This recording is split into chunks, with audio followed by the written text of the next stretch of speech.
Mga kwento ng pag-ibig, kwento ng pag-asa at mga kwento ng buhay dito sa Barangay Love Stories. Love Stories. Love Stories.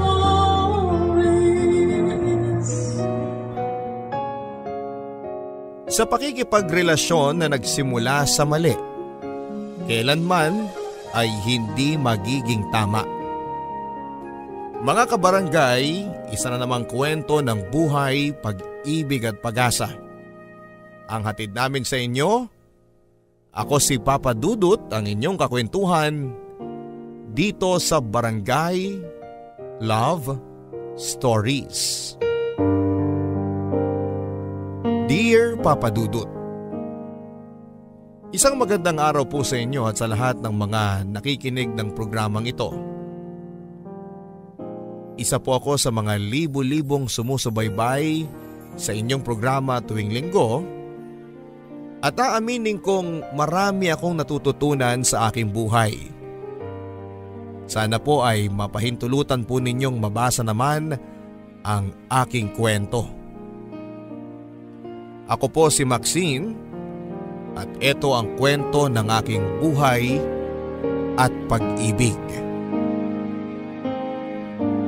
Malibang magmahal muli sa nakaraan mo, malibang isipin ninyo at ipagpatuloy muli ang naputol na pagmamahalan ninyo 13 years ago. Maliban na isipin ninyo na may dahilan ng lahat kung bakit kayo pinagtagpong muli ng panahon. 13 years ago, kasalukuyang nasa 4th year high school ako noon. Tandang-tanda ko pa kung paano ko minahal si Joshua. Kahit ni minsan ay hindi kami nagkita ng personal. Nang mga panahong yon ay meron akong boyfriend, walang iba kundi si Lester. Illegal ang relasyon na meron kaming dalawa dahil pinakilala ko siya sa aking pamilya. Botong-boto ang lahat sa kanya, lalo na ang pamilya ko. Mabait si Lester at malambing. Lagi niya akong sinusundo sa school noon at working person kasi si Lester. At dahil sa hirap ng buhay ay huminto siya sa college at nagtrabaho na lamang para sa pamilya niya. Matanda si Lester sa akin ng 3 taon pero hindi naging dahilan yon para hindi ko siya magustuhan. Pero katulad ng maraming lalaki, ay may pagkasiloso siya talaga. Lahat na lang ay big deal para sa kanya. Kaya siguro na boring ako sa relasyon namin. Pero ganun pa man ay hindi ko siya hinihiwalayan, kundi ay naghanap ako ng mapaglilibangan. Noong una akong magkaroon ng cellphone, kinahiligan ko na lamang ang makipag-textmate kesa makipag-usap kay Lester. Noong mga panahong yon ay mas nagiging masaya ako kapag may ka-textmate ako at hindi naman sa pagmamayabang. Ang sabi ng mga nakakausap ko sa phone ay maganda raw ang boses ko at malambing pa. Kaya naman konting lambing lang ay may load na kaagad ako. Hindi pa kasi uso noon ang only call at text kaya pag may ka-text ka, dapat ay habaan mo na kasi sayang ang bawat pisong load mo. Marami na rin akong mga na-meet sa mga textmate ko pero pagkatapos noon ay hindi ko na sila tinetext kasi it's for fun lamang naman ng mga time na yon. Hanggang sa maubusan na ako ng kausap sa text kaya naisipan ko na tanungin ang kaibigan ko na si Jane. Jane, bigyan mo naman ako ng ka-textmate. Naboboring na kasi ako at wala naman ako makakausap. Textmate ba? Sige, maghahanap lang ako sa phone ko kung meron akong makikita. Si Jane ay kababata ko noon at tapat lang ng bahay namin ang bahay nila. Galing silang probinsya at bumalik sa lugar namin noong summer ay lagi na kaming magkasama. Eto, may ibibigay ako sa iyo, pangalan niya ay Joshua. Kaibigan ko siya sa probinsya at classmate ko na rin siya noon. Sana mag-reply siya sa iyo. ang sabi niya. Okay, sige, bigay mo sa akin ang number niya na agad naman niyang binigay. Hi, can you be my textmate? NASL please. Yan ang text ko sa kanya na ang ibig sabihin ay name, age, sex and location. Pero pagkatapos ng buong araw ay hindi naman siya nag-reply sa akin. Kaya naman inisip ko na baka hindi siya mahilig sa pakikipag-textmate. Jane, yung binigay mo naman na ka-textmate sa akin hindi naman nagre-reply kahit na isang beses. Reklamo ko. Talaga? Baka naman walang load. Ang sabi niya at tama nga si Jane dahil makalipas ang ilang araw ay sinubukan ko ulit siyang i-text noon. Hi, pwede bang makipag-textmate sa'yo? NASL please, ang sabi ko. Hi, huyo po. Ang reply niya sa akin at sa totoo lang po ay nakaramdam ako ng tuwa nang biglang nag-reply siya sa akin. Ako nga pala si Maxine, kaibigan ni Jane. Hiningi ko yung number mo sa kanya. Noong nakaraan pa kita tinext kaso ay hindi ka nag-reply. NASL please. Sorry ha, wala kasi akong load. Ako nga pala si Joshua, 16 years old at taga Quezon. Ikaw? Ako si Maxine, 17 years old. Mas matanda pala ako sa'yo ng isang taon no? Ang sabi ko naman sa kanya. Age doesn't matter naman Aniya. Simula noon ay lagi na kaming nag-uusap ni Joshua sa text. Umaga, tanghali at gabi galing ng school at bago matulog. Naging daily routine na namin yon ni Joshua. Halos hindi na nga kami nauubusan ng kwento sa isa't isa at dahil doon ay nawalan na ako ng interes sa boyfriend kong si Lester. Lagi kami nag-aaway dahil wala na akong oras sa kanya at hindi na rin ako nagpapasundo pa sa kanya. Mas gusto ko pa na umuwi ng bahay at i-text na lamang si Joshua kesa makasama ang boyfriend ko. Nang mga panahon na yon ay wala akong bukang bibig sa mga kaibigan ko kundi si Joshua. Nagugulat na lamang ako at dinadalaw ako ni Lester sa bahay nang hindi ko alam o walang abiso kaya napagsisimula namin yon ng away. Kay Joshua natuon lahat ng atensyon ko. Ramdam ko na gusto ko siya papadudot. Isang araw ay nagtanong siya sa akin. Maxine? Alam ko na personal to pero pwede ba akong magtanong sa'yo? Okay, sige. Ano ba yun, Joshua? May boyfriend ka na ba? Tanong niya sa akin at sa totoo lang ay hindi ko siya sinagot kaagad sa tanong niya sa akin. Dahil ang totoo ay hindi ko alam kung ano nga bang isasagot ko sa kanya. Maxine, bakit hindi ka na nag-reply? May mali ba ako na itanong? Text niya sa akin. Naku sorry ha, may ginawa lang ako no. Wala akong boyfriend at single ako. Yon ang reply ko naman kay Joshua. Sa totoo lang ay nag-guilty ako ng konti dahil tinanggi ko si Lester pero ayoko namang mawala sa akin si Joshua. Hindi rin naman komplikado ang sitwasyon dahil textmate lang si Joshua at napakalayo niya para mahuli pa ako ni Lester. Maxine, pwede ba akong manligaw sa'yo? Nang sinabi niya sa akin yon ay aaminin kong natuwa ako at hindi ko may paliwanag yung nararamdaman ko para sa kanya. Sige, manligaw ka pero ligaw pa lang ha? Hindi pa kita sasagutin? Oo, manliligaw ako at handa akong maghintay sa'yo. Simula nga noon papadudot ay nanligaw na sa akin si Joshua. Pinaramdam niya na mahal niya ako ng sobra-sobra.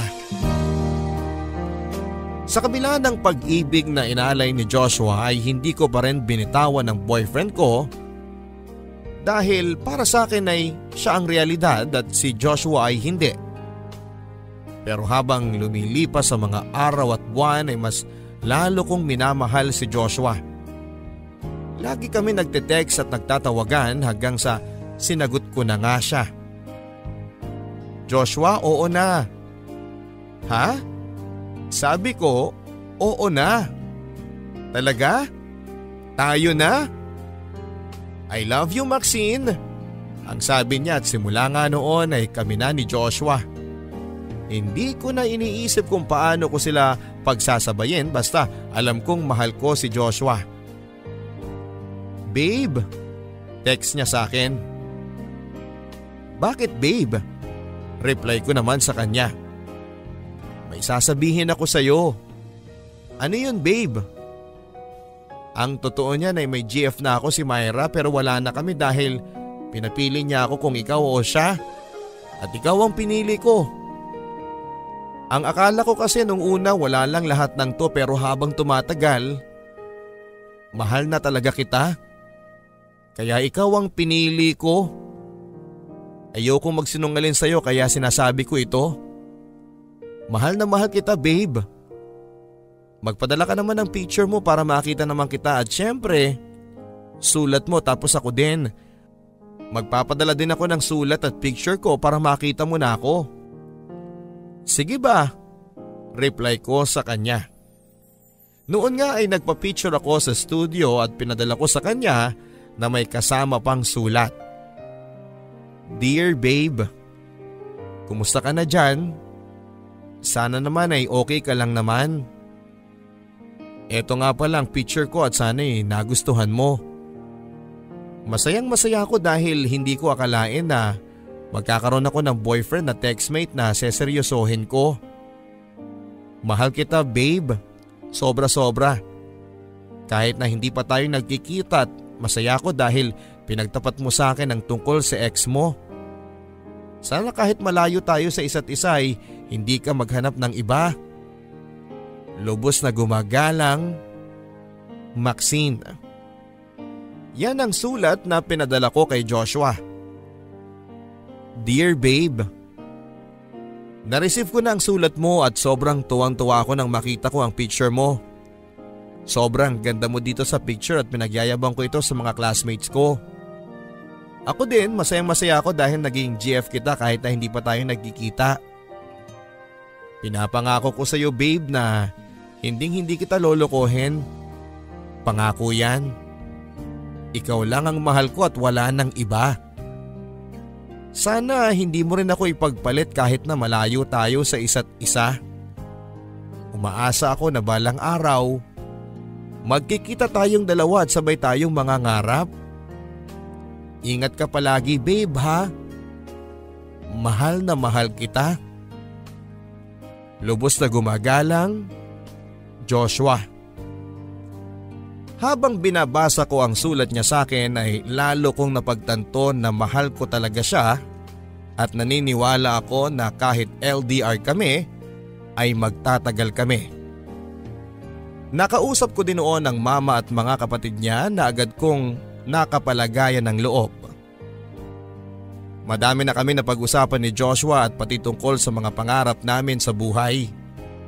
Pangarap niyang maging sundalo balang araw at ako naman ay gusto kong maging guro. Sa mga nangyaring ito ay nakapag-decide na ako na hiwalayan si Lester. Mas matimbang na sa akin si Joshua. Kaya siya ang pinili ko. Buo na ang desisyon ko na hiwalayan si Lester Papadudut. Kaya pinapunta ko siya sa bahay namin. Diniretsa ko siya at sinabi kong wala na kami. Saka ako mabilis na pumasok sa bahay at nagkulong sa kwarto ko. Ang akala ko Papadudut ay aalis na siya pero humingi siya ng tulong kay mama para magkausap kami. Pinakiusapan ako ni mama na kausapin ko siya at ibalik ang dati. Lumabas nga ako para maging malinaw ang lahat. Bakit nandito ka pa Lester? Tanong ko sa kanya. Maxine, patawarin mo ako kung may nagawa man ako. Mahal na mahal kita at sana'y mapatawad mo na ako. Umiiyak si Lester habang nakaluhod. Alam mo Lester, Friends na lang tayo at wala nang iba pa. Kasi may boyfriend na ako at hindi na kita babalikan. Sagot ko. Pagkatapos naming mag-usap ay nilayasan ko siya habang patuloy siyang umiiyak at nagmamakaawa sa akin. Hindi nagustuhan ni Mama ang pangyayaring yon. Nagalit siya sa akin dahil sa ipinakita ko kay Lester. Lahat ng mga masasakit na salita ay tinanggap ko kay Mama pero ayos lang para kay Joshua. Simula nga noon ay pinanindigan ko na hindi na kami magkakabalikan pa ni Lester. Pero patuloy pa rin siyang sumusuyo sa akin. Lumipas ang ilang buwan at patapos na ako ng high school at ongoing pa rin ang LDR namin ni Joshua. Hanggang tumungtong na ako ng kolehiyo at still ay wala pa rin nagbago sa amin ni Joshua. Madalas pa rin kaming magka-text at call. Pero sabi nga nila, kapag nagtatagal ang LDR ay nagkakasawaan na. Dumating ang araw na halos hindi na kami masyadong nag-uusap at nagtatawagan ni Joshua. Puro simpleng text lamang, kumustahan hanggang sa wala na. Nanlamig na kami sa isa't isa. Si Lester naman ay patuloy pa rin sa panunuyo. Umaasang magkakabalikan pa kami. Natatakbuhan ko pa rin siya lalo na sa pinansyal. Kahit kakarampot lang ang sinasahod niya ay nabibigyan naman niya ako. Dahil doon ay napilitan akong tanggaping muli si Lester upang matustusan ang pag-aaral ko. Alam kong mali dahil ginawa kong bigasan si Lester, pero gusto kong makapag-aral. Hanggang sa lumamlam na ang relasyon namin ni Joshua. Hindi na solid katulad ng dati. Wala nang tawagan at limitado na lamang ang text namin. Hanggang sa hindi na siya nagte-text at nasasaktan na ako sa mga pangyayaring yon. Pati si Lester na walang ginawa kundi ang mahalin ako ay nadamay. In-explain ko kay Mama na ayoko na talaga sa kanya at naintindihan naman ni Mama. Sa aking puso ay naalala ko at namimiss ko si Joshua pero unattended na noon ang cellphone niya. Pinago ko lahat ng mga sulat niya at mga litrato. Inipit ko yon sa aking notebook noong high school at hanggang sa wala na kaming balita sa isa't isa. Pero kahit ganon pa man ay umaasa pa rin ako na balang araw ay magkikita ulit kaming dalawa. Lumipas ang mga panahon na wala na kaming balita sa isa't isa. Nag-boyfriend ulit ako ng ilang beses pero hindi nagtatagal. Hanggang sa nakilala ko si Harold, ang napangasawa ko. Naging kami bago ko graduate ng college hanggang sa makatapos kami pareho ng kolehiyo at nagtrabaho. Mahal ko si Harold at masaya ako sa kanya. Hanggang sa nag-propose na siya ng kasal. Bigyan mo ko ng 1 week para makapag-isip. Gusto ko ring manigurado ka sa nararamdaman mo para sa akin. Sagot ko sa kanya kasabay ng mga tanong sa puso at isipan ko. Hindi na ba talaga darating si Joshua sa buhay ko? Kailangan ko na ba talagang bitawan ang mga pangako namin sa isa't isa? Kailangan ko na rin bang tanggapin at itapon ang mga alaala niya? Lahat yan ay tinatanong ko sa sarili ko, Papa Dudut.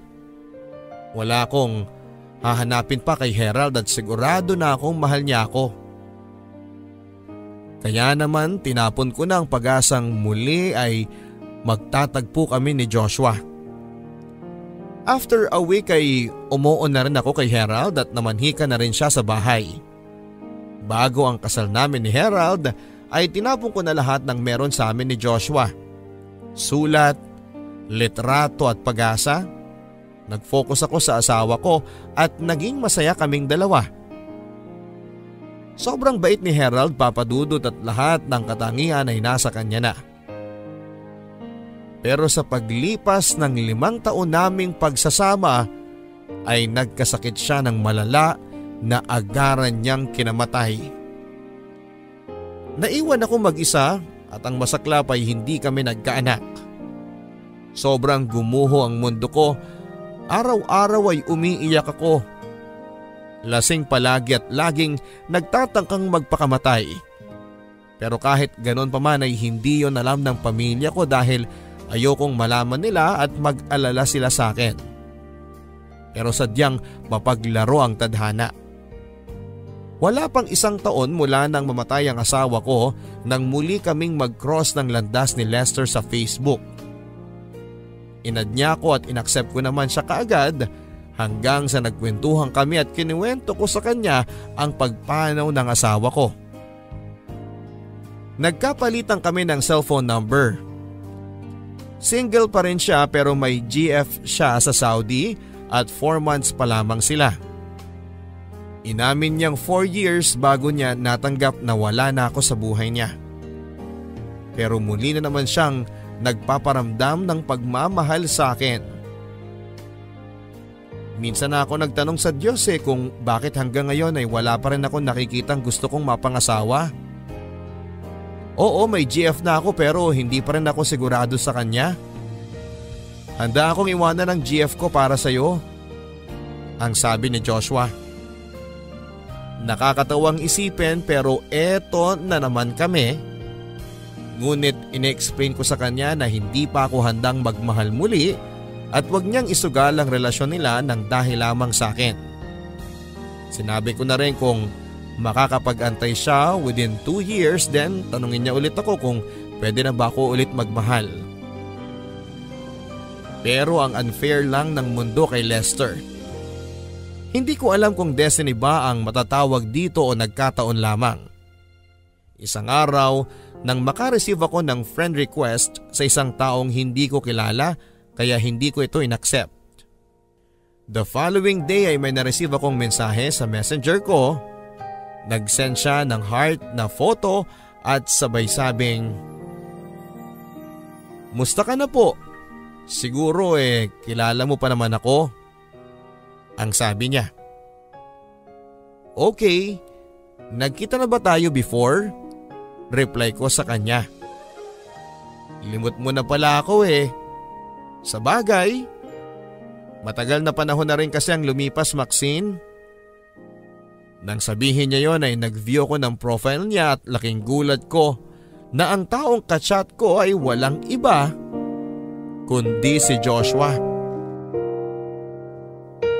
Nananaginip lang ba ako? Tanong ko sa sarili ko pero muli siyang nag-chat. "Oh, hindi ka na nag-reply," ang sabi niya. "Joshua, ikaw ba yan?" Kabadong tanong ko, iba kasi ang pangalan niya na nasa profile. "Ay salamat, naalala din niya ako. Akala ko kinalimutan mo na talaga ako Pahingi na lang ng CP mo para kung hindi ka busy magtsikahan naman tayo." Aniya at walang patumpik-tumpik na ibinigay ko noon ang number ko sa kanya, Papa Dudut. Parang muling nagkakulay ang mundo ko.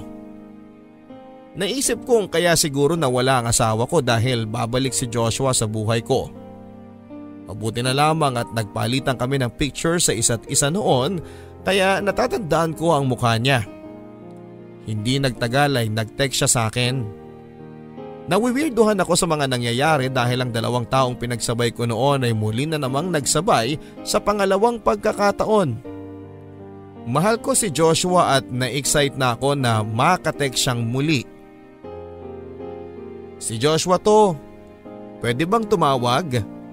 Text niya sa akin. "Sure," reply ko. Maya-maya ay tumawag na si Joshua. "Hi Joshua, kumusta ka na?" Natatawang tanong ko. "Okay naman, ganun pa rin. Masaya ako at nakilala mo ako." Tugon niya sa akin. "Paano mo nga pala nalaman ang FB account ko?" Si Jane. Umuwi sila sa amin noon kasama ng asawa niya. Wala kaming ibang napagkwentuhan kaya bigla kanyang naalalang ikwento sa akin." "Anong sabi niya sa'yo?" Tanong ko sa kanya. Tinatanong niya kung kilala pa kita. Sino ba namang hindi makakakilala sa'yo? Nagulat ako nang malaman kong wala na ang asawa mo kaya hinanap kita sa Facebook para magkausap man lang tayo. At saka magkumustahan. Sa mga narinig kong yon ay hindi mapagkakailang masayang masaya ako at kilig na kilig sa pag-uusap naming dalawa. Anong work mo ngayon? Tanong ko sa kanya. Natupad ko na ang gusto kong maging. Sundalo ka na, Joshua? Tanong ko sa kanya. Oo, sundalo na ako, Maxine. Ikaw, teacher ka na ba? Oo, natupad ko na rin ang pangarap ko. Sagot ko. Mabuti naman at pareho tayo. Aniya. Kumusta ang buhay mo? May asawa ka na ba? Tanong ko sa kanya. Oo, may asawa na ako at anak. Nang marinig ko mula sa kanya ang lahat ng yon ay tuluyan ng naputol ang pag-asang kami ang tinadhana para sa isa't isa. Aaminin kong nakaramdam ako ng kirot sa puso ko, Papa Dudut. Lampas isang dekada ang nakalipas at masyadong matagal ang panahon na yon para isiping single pa rin siya. Lahat ng excitement at pag-asa ay nawalang parang bula nang sabihin niyang mga salitang yon. Kaya ninais ko na lamang na dumistansya at isipin na lamang na tapos na talaga ang sa aming dalawa. Papa Dudut, tinuring ko na lamang na magkaibigan kaming dalawa ni Joshua at parte na lamang siya ng nakaraan. Pinili ko na maging magkaibigan na lamang kami ni Joshua dahil alam ko na ang sitwasyon niya. Pero lagi kaming nagte-text at nagtatawagan at dahil high-tech na tayo, nakakapag-video call na rin kami sa isa't isa. Iyon ang unang pagkakataon na makita namin ang isa't isa kahit na hindi sa personal. Pero habang ginagawa ko yon ay lalo lang ulit bumalik ang nararamdaman ko sa kanya. Ang weirdo kong iisipin kasi 8 buwan pa lamang nang mamatay ang asawa ko at eto ako ngayon nagkakagusto sa taong pagmamay-ari na ng iba. Sa taong ni minsan ay hindi ko pa nakita ng personal. Hanggang sa isang araw ay naging seryoso ang usapan naming dalawa. Maxine, pwede bang tumawag? May itatanong sana ako sa iyo. Ramdam ko sa boses niya kung ano ang sasabihin niya ngunit nagtanong pa rin ako sa pag-aakalang mali lang ang iniisip ko. Ano yun? Tanong ko sa kanya. Maya-maya ay tumawag na siya. Mahal kita, Maxine. Mahirap mang paniwalaan pero totoong mahal kita. Nang nalaman kong namatay na ang asawa mo, huwag kang magagalit sa akin pero nakaramdam ako ng tuwa dahil pakiramdam ko may pangalawa pang pagkakataon para sa atin. Sana wag mong isipin na may pamilya na ako dahil hindi ko ginusto na magkita tayo sa ganitong paraan. Ang sabi niya. Tigilan mo nga yan, Joshua, may asawa ka na at anak. Dapat sila nang iniintindi mo at hindi ako. Tapos na yung sa atin. Tapos na ang chapter ng buhay natin. Tanggapin na lang natin na hindi pala tayo para sa isa't isa. Maaring pinagtagpo tayo ngayon pero hindi pinag-isa. Pagkatapos kong sabihin ang mga salitang yon ay pumatak ang mga luha ko at nakaramdam ako ng sakit. Pero Maxine, mahal kita at ayokong sayangin na muli tayong pinagtagpo ng tadhana na hindi ko man lang nasasabi sa iyo ang nararamdaman ko. Pero Joshua, kung talagang mahal mo ko, bakit di mo ko hinanap noon? Yung panahon na wala ka pang asawa. At bakit kung kailan may asawa ka na at nalaman mo lang na namatay ang asawa ko saka ka lang bumalik? Gagawin mo ba akong kabit? Yun ba ang tingin mo sa akin? Kabit? Max, makinig kang mabuti sa akin. Sa ating dalawa, mas nauna kang mag-asawa, nauna kang ikasal. Hinanap kita pero huli na. Nalaman ko na ikakasal ka na at mag-aasawa ka na. Siyempre ayoko namang sirain ang buhay mo dahil may asawa ka na. Kaya sabi ko sa sarili ko hanggang dito na lang talaga siguro tayo. Sa tingin mo ba ay hindi ako umasa? Umaasa ako. Hindi mo lang alam. Pero ngayon na muli tayong pinagtagpo, hindi natin kasalanan kung mamahalin natin ang isa't isa dahil alam mo kung ano magiging kasalanan natin? Na kapag pinalampas natin ang pagkakataon na ibinigay sa atin ng Diyos. Sa lahat ng sinabi sa akin ni Joshua, para akong namulat sa isang bagay na kinakatakutan ko. Ang lumabas ang totoong nararamdaman ko. Joshua, bigyan mo ko ng panahon para makapag-isip. Ayoko magpadalos-dalos. Iba na ako ngayon. May mga masasagasaan na tayo. Sagot ko.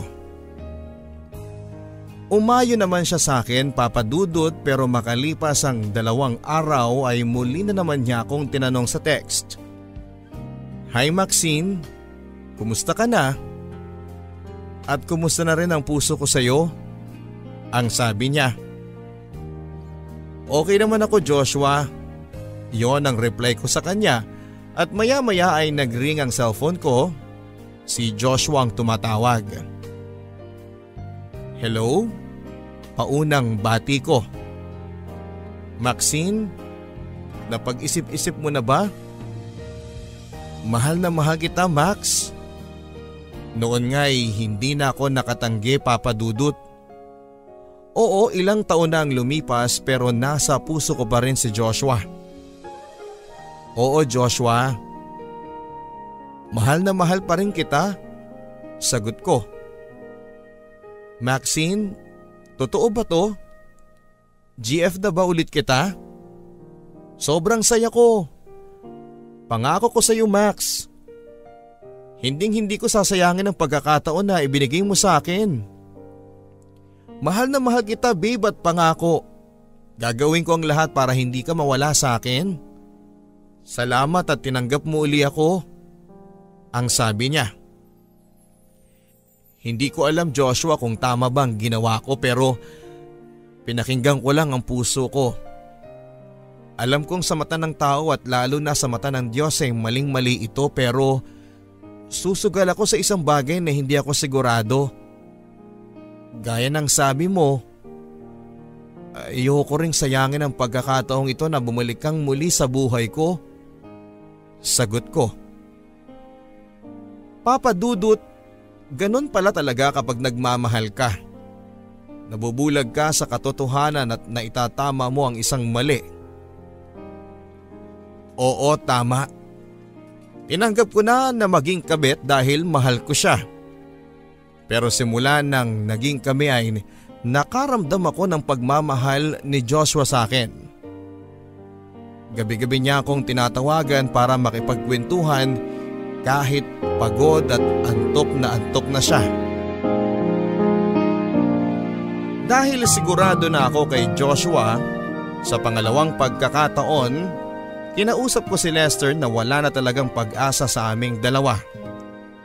At sa pangalawang pagkakataon ay nasaktan kong muli si Lester. Dahil pinili ko na naman si Joshua katulad ng dati. Bakit ganon Maxine?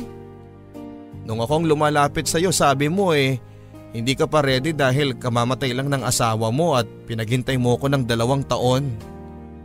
Pero bakit nang siya ang dumating, ilang araw at linggo lang kayo na kaagad?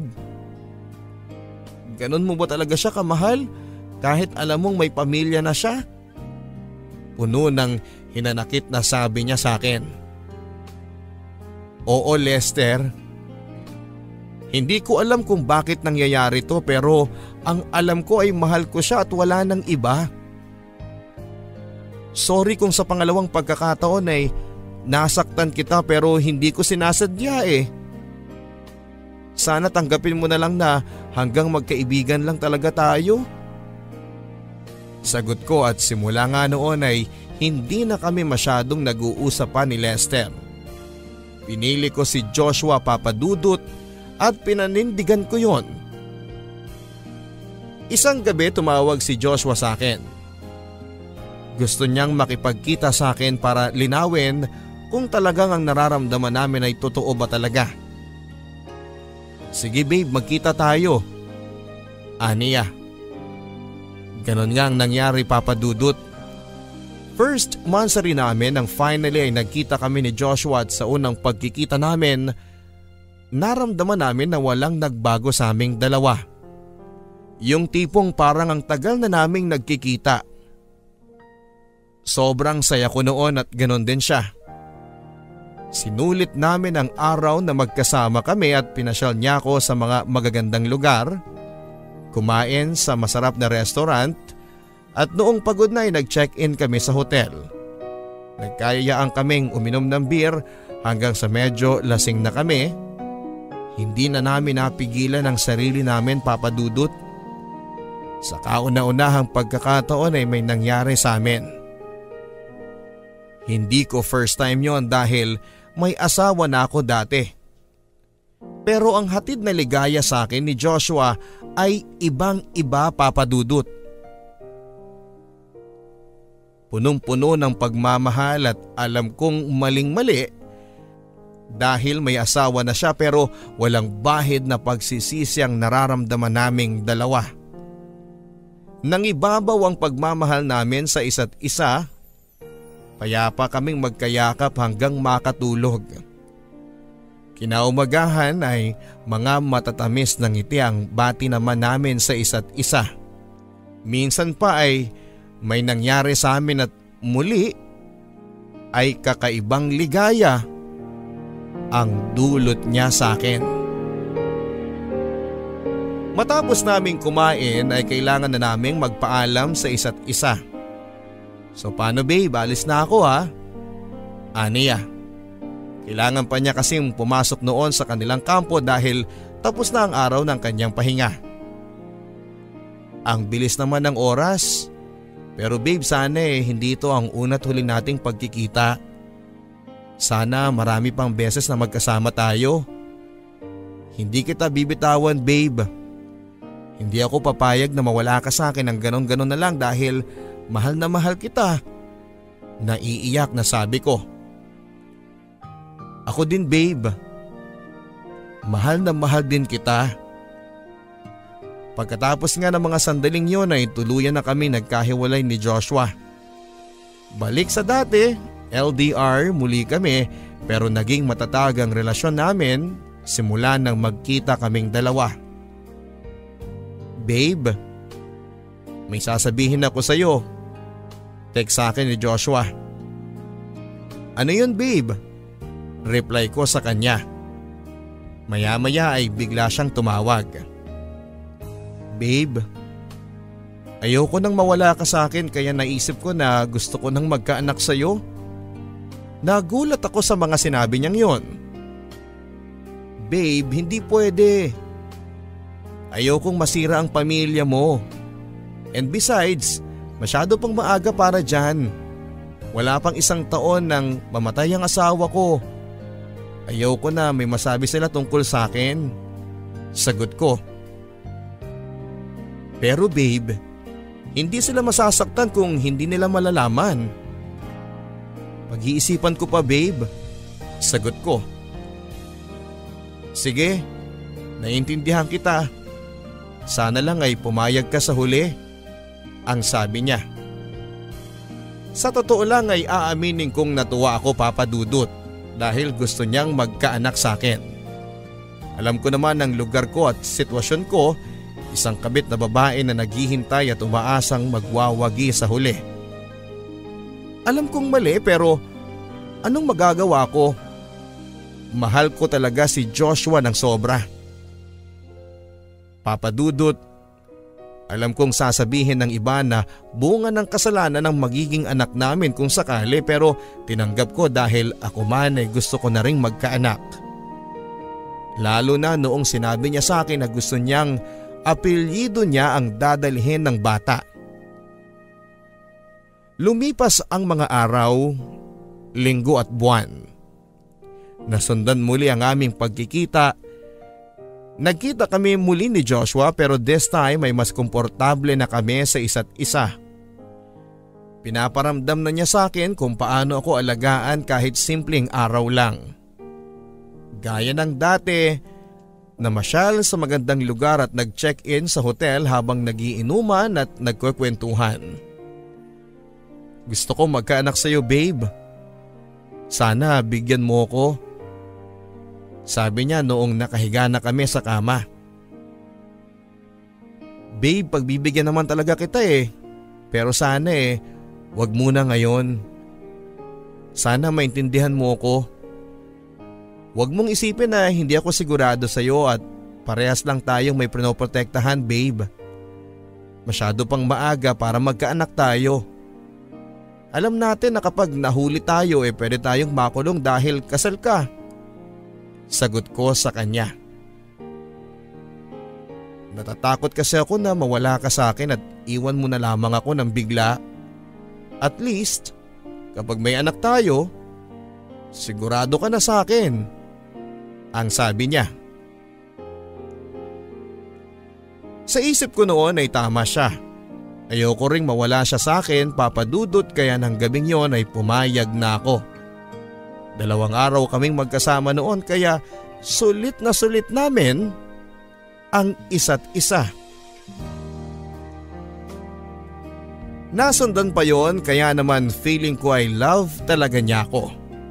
Hindi na kami noon gumagamit ng anumang proteksyon at ang nakakalungkot lang ay ang mga pagkakataong kailangan na naming magkalayo dahil sa aming propesyon. Iyak pa ako ng iyak noong muli na naman kaming magkalayo, lalo na noong sabihin niya sa akin na may delikado silang operasyon. Natakot ako noon na may mangyaring masama sa kanya. Ano ka ba? Huwag kang matakot, okay pa.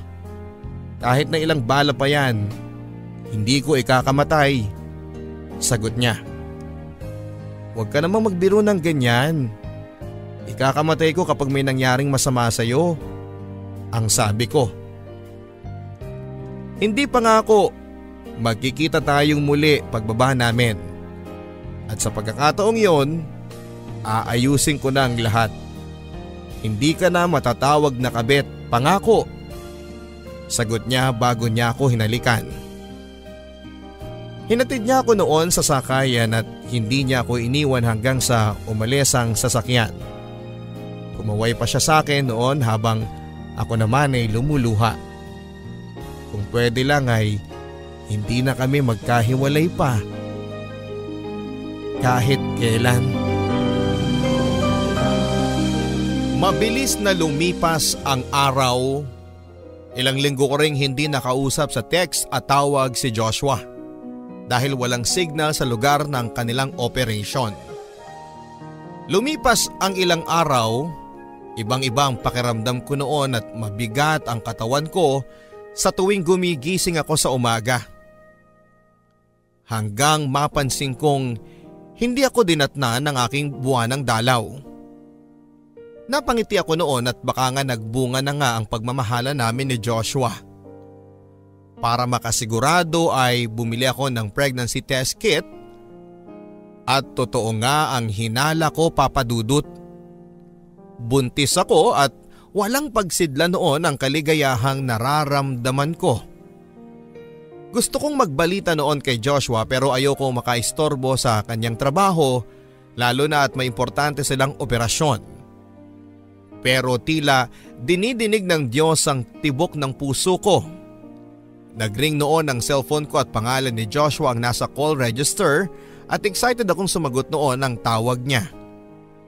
Hello babe? Nakangiting sagot ko. Hello? Sagot ng nasa kabilang linya. Napakunot noo pa ako noon dahil hindi boses ni Joshua ang sumagot, Papa Dudut. Sino to? Nasaan si Joshua? Takang tanong ko sa kanya. Ikaw ba si Maxine? Ako ang buddy ni Joshua. Lagi kanyang kinikwento sa akin.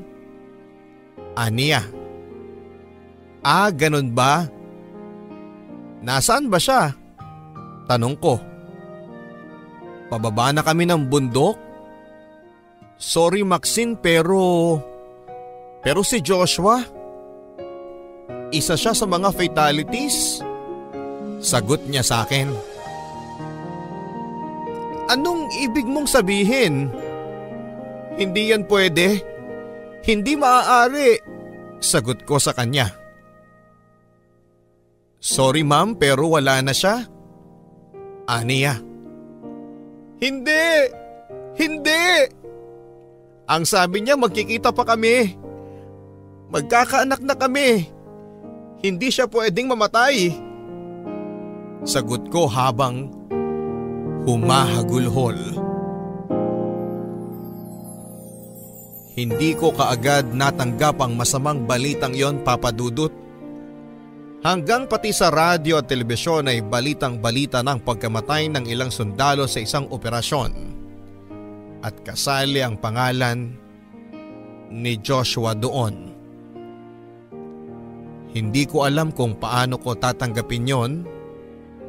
Gusto kong kitlin na lamang noon ang buhay ko kung wala lang buhay sa sinapupunan ko. Sa huling pagkakataon ay gusto kong makita si Joshua kaya nagpasama ako noon kay Jane para makapunta sa kanilang probinsya. Kaawa-awa ang sinapit ni Joshua, Papa Dudut. Iyak noon ang iyak ang misis niya at ang kanyang anak na lalaki. Nakaramdam ako noon ng konsensya. Lalo silang masasaktan kapag nalaman nila ang nagawang kasalanan ni Joshua. Kaya habang pinagmamasdan ko ang pagbaon nila kay Joshua sa lupa, ay isinama ko na rin ang lihim ng pagmamahalang na magitan sa aming dalawa. Magsisilbi na lamang na isang alaala ang sanggol sa aking sinapupunan.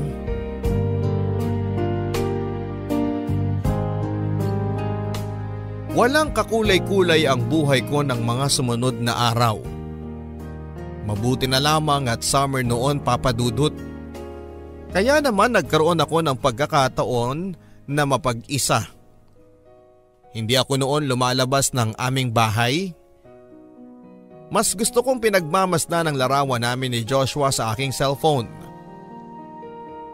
At pagkatapos ng summer break ay gulat ang mga co-teachers ko dahil sa umbok ng aking tiyan. Hindi ko noon may kailan na buntis na ako, lalo na at slim ako, Papa Dudut. May mga tanong sa kanilang mata kung sino ang ama ng pinagbubuntis ko dahil wala naman akong asawa. Sa tingin ko ay wala akong kailangang ipaliwanag sa kanila noon. Tikom ang aking bibig at mabuti na lamang at walang naglakas ng loob sa kanilang usisain ako. Sina Mama ang sobrang nagalit sa akin. Nakarinig ako sa kanila ng masasamang salita pero sa huli tinanggap pa rin naman nila ako. Lalo na si Mama na sabik na magkaroon nga ng apo sa akin. Doon na nga siya tumira noon sa apartment ko para may makasama ko. Isang araw, nakahiga lang ako sa kwarto nang tinawag ako ni Mama. At ayon nga sa kanya ay may bisita daw ako. Agad naman akong bumangon noon para harapin ang bisita at laking gulat ko nang makita ko si Lester. Kumusta ka na? Ang bungad niya sa akin. Napatingin siya noon sa aking tiyan. Eto, busog. Ang biro ko sa kanya. Napakaganda mo namang busog. Aniya at natawa na lamang ako. Bakit ka nga pala naparito? Tanong ko sa kanya. Nakauwi ka na pala, ang sabi ko. Oo, last week lang. At hinahanap talaga kita? Ang sabi niya.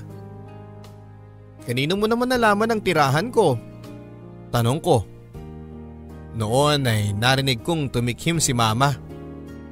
Alam ko na noon ang sagot sa tanong ko at noon pa man ay botong-boto na si Mama kay Lester. Pero iba na ang sitwasyon sa ngayon. Alam mo na siguro kung bakit ako nandito, Max. Ang sabi niya, Lester, huwag namang hanggang sa ngayon. Kita mo naman ang sitwasyon ko. Malungkot na sagot ko. E di mas lalo na, dalawa na kayong mamahalin ko. And this time, ipaglalaban ko na itong nararamdaman ko. Tuloy niya. Napabuntong hininga na lamang ako noon. Alam ko kung gaano kadeterminado si Lester, Papa Dudut, pero hindi pa handa ang puso ko. Lalo na ngayong magkakaanak na ako na kinakailangan ng lahat ng atensyon ko. Hindi ako tinantanan ni Lester, Papa Dudut. Ewan ko kung anong nakita niya sa akin. Ang dami ko ng kasalanan sa kanya at ilang beses ko na siyang pinagtabuyan. Pero paulit-ulit pa rin siyang bumabalik. Pati sa school ay pinupuntahan niya ako at inakala tuloy ng lahat na siya ang ama ng pinagbubuntis ko. Hinayaan ko sila sa ganoong isipin hanggang sa mga anak na ako. Hindi ako iniwan noon ni Lester. Kung makikita mo kung gaano siya mag-alala sa amin ng anak ko, ay akalain mo talagang siya ang ama, Papa Dudut. Les, hindi ka ba napapagod sa akin? Tanong ko minsan nang mag-solo kami. Araw yun ng linggo at nasa palengke si Mama at tulog naman ang baby ko. Max, kahit kailan hindi napapagod ang pusong nagmamahal. Mahal kita at kahit na ano at sino ka pa, mamahalin pa rin kita. Salamat, Les, ha. Hayaan mo, hindi ko isasara ang puso ko sa'yo. Alam ko na darating ang bukas na matututunan kitang mahalin. Sagot ko at maluwang ang pagkakangiti noon ni Lester, Papa Dudut. Gusto niya akong yakapin noon pero pinigilan ko siya. Sana nga, Max, hindi na ako makapaghintay na dumating ang araw na yon. Ang sabi niya. Lumipas ang ilang araw at buwan. Nakapag-decide na kami noon na pabinyagan ng anak ko. Gabi bago ang binyag ay nasa bahay si Lester. Tumulong sa mga ihahanda at maya-maya ay kinausap niya ako. Max, isa ako sa mga ninong, ha? Ninong? Ay sorry, hindi pwede. Sagot ko. Bakit? May nagawa ba ako mali, Max? Nag-aalalang tanong niya. Bakit kasi gusto mong maging ninong? Kung pwede ka namang maging daddy niya. Nakangiting sagot ko. Anong ibig mong sabihin, Max? Naluluhan ng tanong niya. Les, pwede ka bang maging daddy ng anak ko at makasama ko habang buhay? Naluluhan na rin na tanong ko sa kanya. Agad niya noong binitawan ang mga hawak niyang decorations. Mabilis na sumunggab sa akin ang kanyang yakap. Oh Max, hindi mo alam kung gaano mo ko pinasaya? Oo, gusto kong maging daddy at syempre gusto kitang makasama habang buhay. Umiiyak na sabi niya habang mahigpit na nakayakap sa akin. Papa Dudut, wala akong pagsisisi sa naging desisyon ko. Sa ilang taon na pagpapakita sa akin ng pagmamahal ni Lester, maging sa anak ko ay deserve niya ang aking pagmamahal. Ilang araw lang ang lumipas matapos ang binyag ng aking anak ay ang kasal naman namin ni Lester na naganap, Papa Dudut. Masayang masaya kami noon, ganon din ang mga taong nakapaligid sa akin, lalong lalo na si Mama na botong-boto kay Lester. Ramdam na ramdam ko noon ang pagmamahal sa akin ni Lester at sa anak ko. Nakakatawa nga lang dahil wala pang isang taon ang panganay namin ay buntis na naman ako dahil sa paglaki ng pamilya namin ay kinailangan ni Lester na bumalik ng ibang bansa. Ang usapan namin ay mag-iipon lamang siya at sa pag-uwi niya ay magnenegosyo na lamang kami para hindi na kami magkahiwalay pa.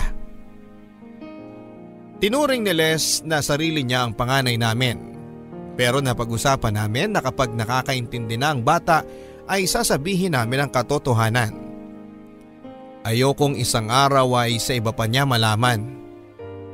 Sisiguraduhin lang namin na pupunuin namin siya ng pagmamahal nang sa ganoon ay kahit na malaman niya ang katotohanan, mas mangingibabaw ang katotohanang mahal na mahal namin siya.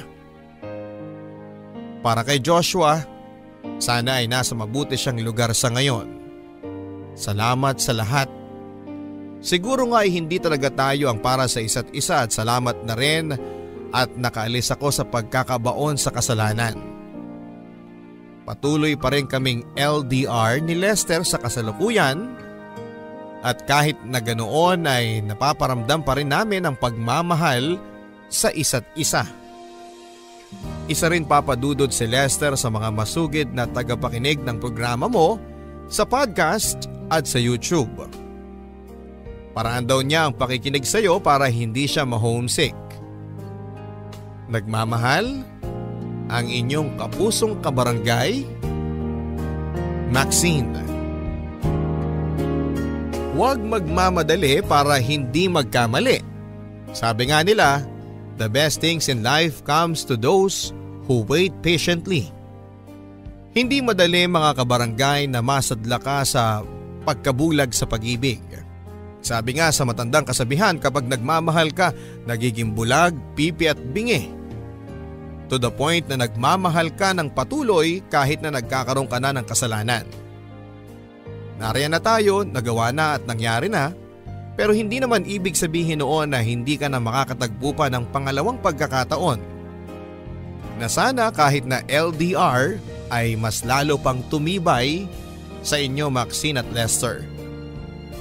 Ang BLS theme song na alaala ay kinanta po ni Jimmy Jurado, ni Joe Beril at ni JB Ramos. Today's episode mga kapuso ay directed by Miss Florence Reyes. Presented to you by yours truly Papa Dudut. Hanggang sa muli mga kapuso, ito po ang mga kwento ng pag-ibig, buhay at pag-asa dito sa Barangay Love Stories. Mga kwento ng pag-ibig, kwento ng pag-asa at mga kwento ng buhay dito sa Barangay Love Stories. Love Stories. Love